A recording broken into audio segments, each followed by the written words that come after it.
Good. Glenn Gow, welcome to Listening with Leaders. You are a former CEO and also a venture capitalist, and now you are an executive coach. You can be found at Glenn Gow. I'm going to spell that. Gle, two N's, Gow, Gow, glenngow.com. Welcome to the show. Thank you so much. It's a pleasure to be here. I'm looking forward to our conversation. Absolutely. Well, let's start off, as always, in most podcasts, a little bit about your backstory. Who are you and what have you done and how'd you get to where you are today? I'll tell you what I think is maybe the more interesting part of my background. I was a CEO for 25 years. And then I got recruited to go into venture capital, where I started coaching the CEOs of our portfolio companies. Wow. And Doug, I fell in love. I fell in love with that work. And eventually I left to do this strictly on my own. And this is what I do now. It's the best thing I've ever done from the standpoint of I get enormous pleasure from watching my CEOs grow. I really studied, I study neurochemistry. I studied what is it about this that I actually love the work I do. And it's because I can see change happening as a result of my interactions with CEOs. And that's where I get my pleasure.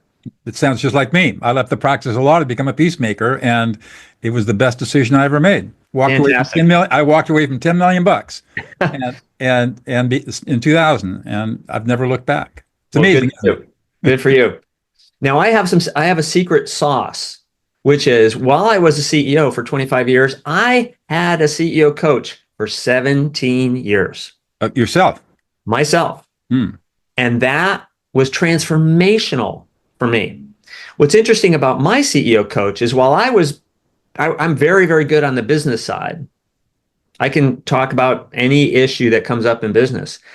My coach didn't actually know all that much about business, but what she knew a lot about was the mind of the CEO and how does the CEO think and how do they communicate and how do they frame the world?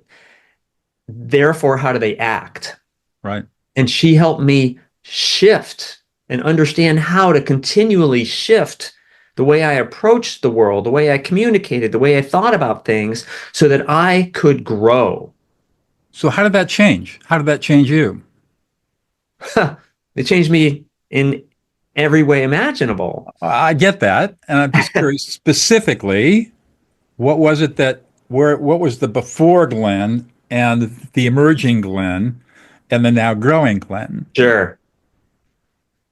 So I'll simplify things because humans are complex. But if we look at the simple version of Glenn when he was a CEO without a coach, he viewed the world in black and white. There was a right way to do things and there was a wrong way to do things. And I was always looking for the rules. If you just tell me the rules, I'll go execute against the rules. Well, little did I know that human beings actually don't operate that way. That's right. And not even close. Right. And so when I'm trying to understand the rules of managing human beings, they're not working because there aren't really ultimately rules. There are ways of being, there are ways of listening, there are ways of communicating. And what I learned probably more than anything else is the importance of and the way to communicate differently. So Doug, you talk about listening. I talk about communicating because I look at it as a two-way street. I'm not saying you don't, but what I tell a CEO is that, you know how in a relationship, sometimes you'll hear someone say, well, you have 50% responsibility and that other person has 50% responsibility. When I'm dealing with the CEO, and I do, by the way, I only focus on CEOs and I have the advantage of focusing only on CEOs. I say, your responsibility is 100% ownership of any communication. 100%. What do I mean by that? I mean that if you are communicating to someone, a board member, a direct report, an investor, your job is to ensure that what you're trying to communicate lands and is understood by that other person. I'm offering a complimentary coaching session to CEOs. If you're accepted, you'll receive a one-on-one coaching session with me at absolutely no cost or obligation. Due to my current commitments, I'm only able to accept a modest number of requests for coaching.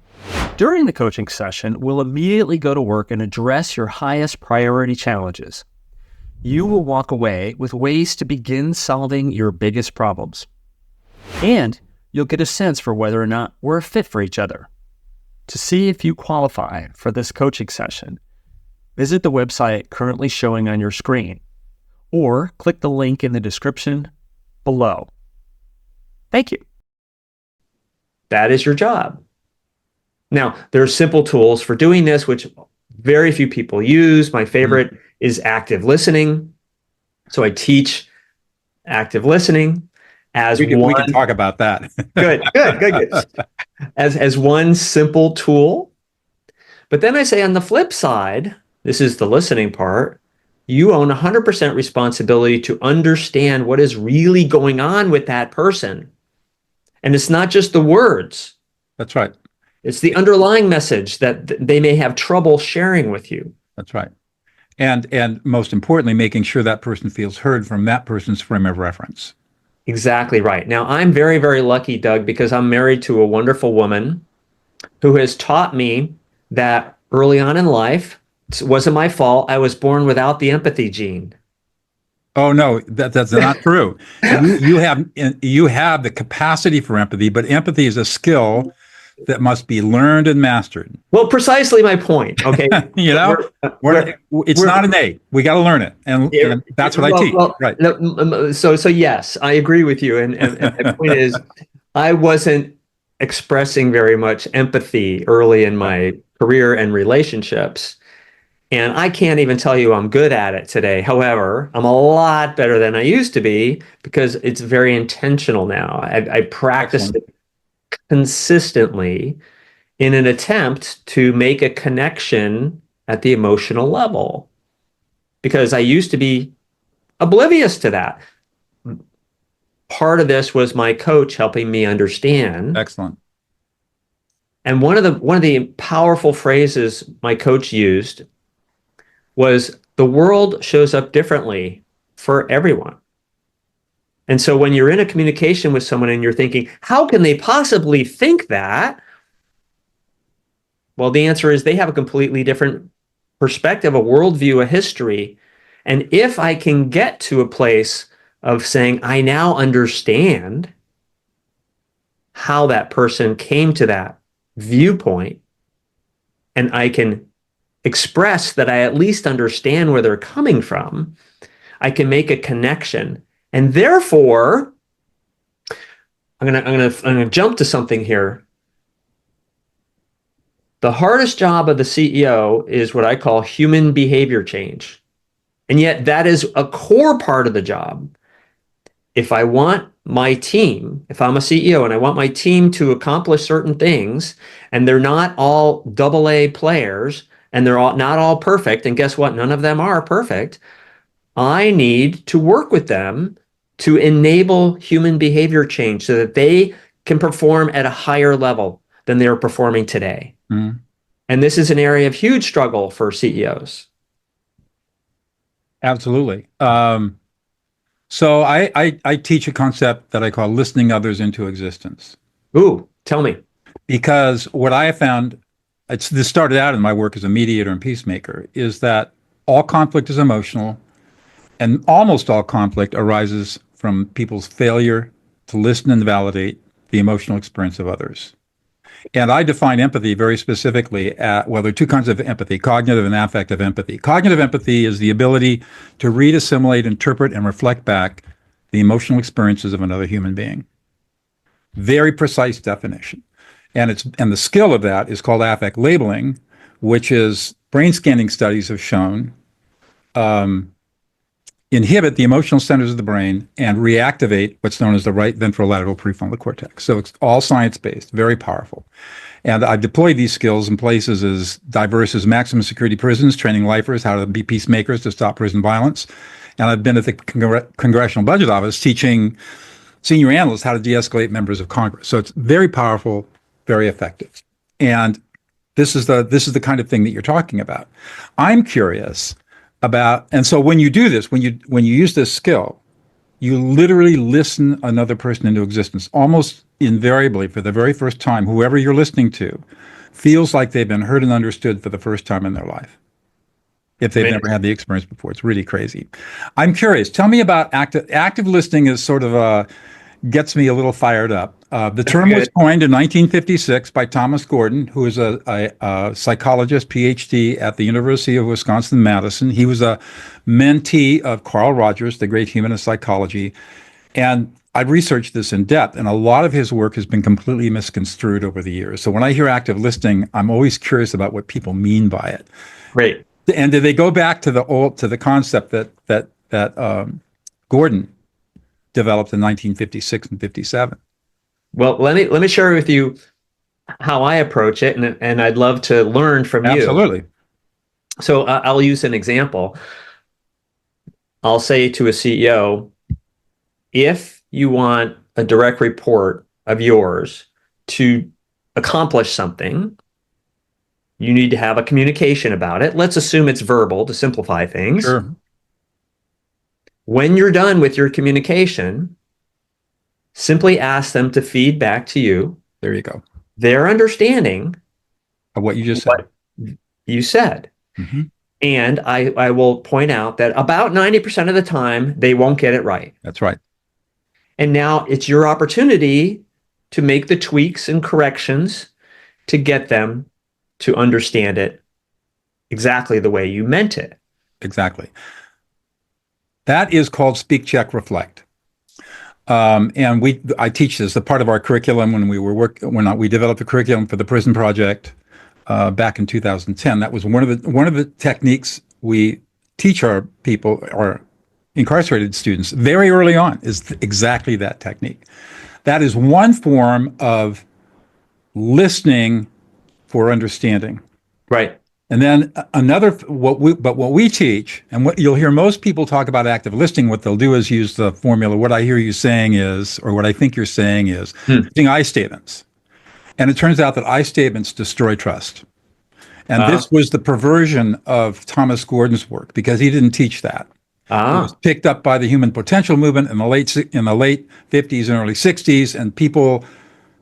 Well, here's what happens. When we're dealing in intense situations, it provokes anxiety, unconscious anxiety, if we are not consciously aware of it. And now our brains will do whatever it takes to get rid of that anxiety. So when we use an I statement, it's passive voice, it's distance, and we're no longer listening. Because it's all about me. Right. I'm saying what I hear you saying is now it's all about me. It's all Right. about you. If I say instead, so Glenn, man, you are really pissed off. You're frustrated. You're angry. You feel completely disrespected. You feel unheard and unappreciated and unsupported. And you're really worried. You feel how that lands? Yeah. It's totally So what's happening in the brain? We have brain scanning studies starting in 2007 out of Lieberman's lab at UCLA. And he showed that when you engage in that kind of practice, you are inhibiting the emotional centers of the brain and activating a part of the brain called the right ventrolateral prefrontal cortex, which is where emotion, the abstract concept of emotion, is stored. And so now you're basically re-accessing your emotional database. So when you get escalated, you lose, that connection is lost because the emotional centers of the brain override the prefrontal cortex. And that's why you see people go crazy, or why they can't listen, or they can't hear. Because biophysiologically, their brain, parts of their brain are completely shut down. And so what we have to do is reactivate that. And you can calm any angry person in 90 seconds or less. And so you're listening. Let's take your CEO who's saying, is listening to somebody. The first thing, if there's any kind of upset at all, or it's going to be a difficult conversation, the first thing I would say is listen to the emotions. Find out what's going on. Make sure that person feels heard. Because as soon as they feel heard, guess what? They can think again. And now you can solve the problem. And now they will hear you. But I love your speak, check, reflect. And you're right. That is a skill that's not taught, and it's not practiced. And it makes all the difference in the world because you get absolute clarity. And now I'm going to add more to, based on what you're sharing with me, what I what I say to the CEO is the reverse is true when someone is saying something to you, but you've just added another level. It's not enough for me to feed back to you to say, oh, you don't like that X, Y, and Z happened. I could use essentially the same words they use, but now you're pointing out, I want to touch on what I believe they're feeling. Right.